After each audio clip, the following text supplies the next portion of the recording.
আপনি যদি নতুন ইউটিউবার হন তাহলে এই ভিডিওটা স্কিপ করলে পরে আফসোস করবেন।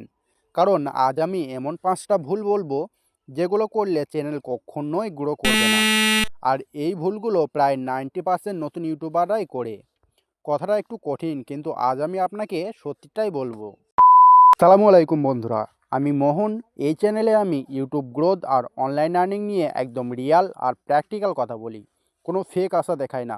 আপনি যদি ইউটিউব সঠিকভাবে করতে চান তাহলে এই ভিডিওটা শেষ পর্যন্ত দেখুন। স্টেপ নাম্বার 1, এক চ্যানেলে সব ধরনের ভিডিও আপলোড করা। সবচেয়ে বড় ভুলটা এখানে। আজ আপনি ব্লগ বানাচ্ছেন, কাল অনলাইন আর্নিং, পরশু আবার মোটিভেশনাল কথা বলছেন। আপনার কাছে মনে হচ্ছে সবাইকে খুশি করছি, কিন্তু ইউটিউব এখানে কনফিউজ হয়ে যায়। ইউটিউব অ্যালগোরিদম একটাই প্রশ্ন করে, এই চ্যানেলের অডিয়েন্স কারা। আপনি যদি নিজেই ঠিক না জানেন তাহলে ইউটিউব জানবে কীভাবে। একটা উদাহরণ দিই, যেমন একটা সাবজেক্টের জন্য একটা টিউশন মাস্টার থাকে, ঠিক তেমনই একটা চ্যানেলের জন্য একটাই নিশ থাকবে। মানে আপনি যে ধরনের কন্টেন্ট বানাচ্ছেন ওই ধরনের কন্টেন্টই বানাতে হবে। মিস্টেক নাম্বার 2, থাম্বনেলকে হালকাভাবে নেওয়া।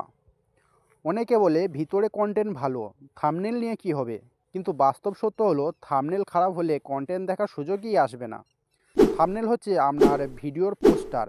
মানুষ 1 সেকেন্ডেরও কম সময়ে ডিসাইড করে ক্লিক করবে নাকি করবে না।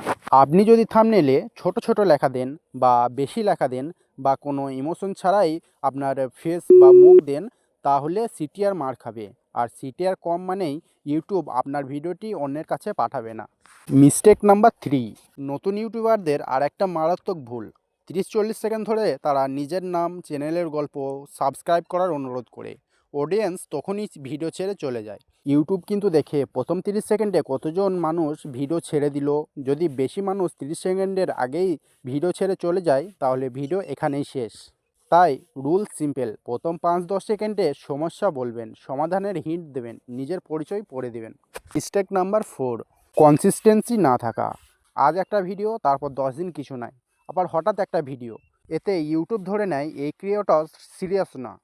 কনসিস্টেন্সি মানে প্রতিদিন ভিডিও না, কনসিস্টেন্সি মানে আপনি নিজে জানেন কবে আপলোড করবেন, আর অডিয়েন্সও জানবে। উইকে 2টো ভিডিও দিলেও চলবে, কিন্তু সেটা নিয়মিত হতে হবে। মিস্টেক নাম্বার 5, ভুল এক্সপেকটেশন। সবচেয়ে ডেঞ্জারাস ভুলটাই এখানে। 7 দিনে মনিটাইজ, 1 মাসে ইনকাম, এইসব ভিডিও দেখে অনেকে ইউটিউব শুরু করে। যখন 2-3 মাসে কিছুই হয় না তখন হতাশ হয়ে সব ছেড়ে দেয়। কিন্তু ইউটিউব ম্যারাথন রেস না। যারা আজ আর্নিং করছে তারা প্রথমে অনেক দিন কিছুই পায়নি। আপনি যদি পেশেন্ট না রাখেন ইউটিউব আপনার জন্য না। তো চলুন একবার ফাইনাল রিক্যাপ দেখে নিই আমরা আজকের ভিডিওতে কী কী শিখলাম। আজকে আমরা শিখলাম, এক চ্যানেলে একটাই নিশ থাকবে। থাম্বনেল হলো অ্যাডভার্টাইজমেন্ট, আপনার ভিডিওর পোস্টার, তাই অবশ্যই থাম্বনেল ভালো হতে হবে। ইন্ট্রো ছোট আর স্ট্রং, কনসিস্টেন্সি থাকতেই হবে। আর পেশেন্ট সবচেয়ে বড় অস্ত্র। আপনি যদি সত্যি ইউটিউবে গ্রো করতে চান এই চ্যানেলটি সাবস্ক্রাইব করুন আর কমেন্টে লিখুন এই 5টার মধ্যে কোন ভুলটা আপনি করছিলেন। আমি পার্সোনালি রিপ্লাই দিব।